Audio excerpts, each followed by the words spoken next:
लीजिए प्रस्तुत है डॉक्टर लक्ष्मण यादव की लिखी हुई डायरी प्रोफेसर की डायरी का भाग 24 राजू से राम जन्म की कहानी जुलाई 2016। राम जन्मदा हमारे सीनियर हैं। जब शोधार्थी थे तो अपने सवालों और बहसों के लिए बहुत चर्चित थे। कैंपस में मिले, चाय पीते हुए कहने लगे, पता है लक्ष्मण भाई, मैंने दिल्ली में मजदूरी की है। रात में मजदूरी करता था, सुबह उठकर पेपर बांटता था। बाबूजी राजमिस्त्री हैं। मैंने भी बचपन में ईंट गाड़ा किया है। पढ़ने का मन तो एक रात पढ़ने का मन था तो एक रात दिल्ली वाली ट्रेन पकड़कर भाग आया। साहू जी महाराज कॉलेज में एडमिशन मिल गया। पहले ही अटेम्प्ट में जेआरएफ पास किया। फेलोशिप से अपने दोनों भाई बहन को पढ़ाया। अब फेलोशिप बंद हो गई, बाबूजी बीमार रहने लगे हैं। इधर कई जगह इंटरव्यू दे चुका, एडहॉक तो छोड़िए, कहीं गेस्ट भी नहीं मिल रहा। करनी बंसुली छोड़कर कलम पकड़कर कहीं गलती तो नहीं करती। कहीं अब फिर से मजदूरी न करनी पड़े।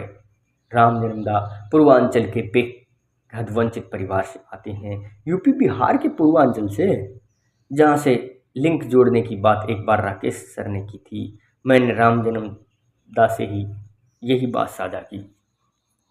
सर, आप प्रोफेसर रविंद्र राय से मिलिए ना एक बार, सुनने हैं पूर्वांचल के लोगों को परमानेंट करवा रहे हैं। आप तो पूर्वांचल से ही हैं। सर, आप भी बच्चों जैसी बातें करते हो लक्ष्मण। क्षेत्रवाद का नंबर जातिवाद के बाद आता है। एक इलाके में सब एक जैसे लोग नहीं रहते। वैसे ही पूर्वांचल के होने भर से कहाँ कोई अपना मानता है। हमको ये लल्लो चप्पू करना कभी आया ही नहीं। मेहनत मजदूरी करके यहाँ तक पहुँचे हैं। बस गांव नहीं लौटना चाहते। गांव हमारे लिए जातिवाद सामंतवाद के अंधे कुएं हैं। शहरों ने हमें वंचितों को अपने खुलेपन से सहज बनाया। खुद ही नहीं बन सके तो एक दिन अपने गांव में बच्चों को पढ़ा लिखा कर प्रोफेसर जरूर बनाएंगे। राम जन्मदा को हम हमेशा साफ सुथरे पैंट शर्ट में पिट्ठू बैग के साथ रिसर्च फेलोशिप पर ही देखा। वे अपने साथ एक बार एक पानी की बोतल और भीगा हुआ चना लेकर आते थे। एक बार जब वह चना दिया तो हमने पूछा, सर ये चना आप इस पानी की बोतल में क्यों लाते हैं? बोले, पहले सूखे चने को धोकर इसी बोतल में भर कर रख लेते हैं, फिर पानी डाल देते हैं, दोपहर तक फूल कर खाने लायक हो जाता है। रोज़ बाहर का कुछ खाना स्वास्थ्य के लिए नुकसानदायक होता है। वे 2:30-3 बजे हमारे साथ जोशी की दुकान पर 30 रुपये की थाली में पेट भरकर खा लेते, फिर रिसर्च फेलो पर लौट जाते। सबसे पहले सेंट्रल लाइब्रेरी आते ही सबसे आखिरी में जाते। उस दिन मैंने कहा कि चलिए आज आपके कमरे पर चाय पिएंगे। मना करने लगे। अजय उनका ज़्यादा मुँह लगा था। इस बार हम उन्हें लेकर उनके कमरे पर आ गए। कैंपस के पास क्रिश्चियन कॉलोनी का एक तबड़ानुमा कमरा, सीलन से कहमगामा तक कॉमन टॉयलेट के पास वाला कमरा। सुकुचाते हुए बोले, अब क्या किसी को अपने कमरे पर लाएं? हम भी यहाँ बस सोने और नहाने ही आते हैं। बाकी समय तो कैंपस में ही बीतता है।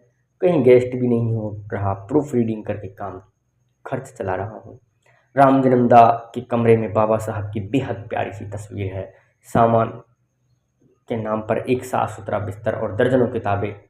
मेरे गांव का बचपन का दोस्त राजू याद आ गया। गांव की दलित बस्ती जिसे हम वहाँ चमरोधी बोल दक्षिण पश्चिम कोने पर धकेल दिया जाता है, में रहने वाला एक हमारा सबसे प्यारा दोस्त, हमारी इंटरविल क्रिकेट टीम का एक ज़बरदस्त खिलाड़ी, बेहद प्रतिभाशाली। उसकी राइटिंग इतनी सुंदर कि जैसे दक्ष कुम्हार का तराशा दिया हो। किताबों का बहुत शौकीन था। हमारी जर्जर झोपड़ी में डॉक्टर बाबा साहब अम्बेडकर की तस्वीर और एक कोने में 2-4 किताबें रख रहता था। हमने मिलकर कई बार अपने गांव की क्रिकेट टीम को मैच जिताया। मेरी तरह राजू भी झगड़े